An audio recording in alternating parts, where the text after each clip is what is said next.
Shoot చేసినప్పుడే 2, 3 videos అనేది shoot చేసుకుంటున్నాను. మళ్ళీ ఎందుకంటే అసలే ఇంకా పూర్తిగా కోలుకోలేదు. కోలుకున్నప్పుడు ఇలా షూట్ చేసుకుంటే మనము బెడ్ మీద ఉన్నా కూడా వీడియోస్ అనేది మనకు పనిచేస్తాయి కదా, ఆన్ లిస్ట్లో పెట్టుకొని తర్వాత పబ్లిక్ అనేది చేసుకోవచ్చు కదా అని ఇలా ఈరోజే షూట్ అనేది మొదలుపెట్టాను. అయినా 2 వీడియోస్ అనేది షూట్ చేశాను. మార్నింగ్ బీరకాయ పప్పు కర్రీ చేసి మళ్ళీ సేమియా ఉప్మా చేశాను మా హస్బెండ్కి డ్యూటీ కోసం అని. బాక్స్లోకి డ్యూటీకి వెళ్తాడు, అందుకని బాక్స్లోకి చిన్నగా కొంచెమే సేమియా ఉప్మా చేయమంటే ఆ కొంచెమే ప్రిపేర్ చేశాను.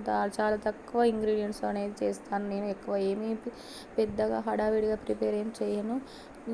జీలకర్ర ఆవాలు వేసేసి దాంట్లో మిర్చి వేసేసి తర్వాత సేమియా అనేది వేసేసి తర్వాత కొత్తిమీర వేసేసుకొని స్టవ్ ఆఫ్ చేసుకున్నాను. ఇది మా హస్బెండ్కి బాక్స్లో అనేది పెట్టి ఇచ్చేసాను. మరి వీడియో మీకు నచ్చిందా? నచ్చితే లైక్ అనేది చేయండి.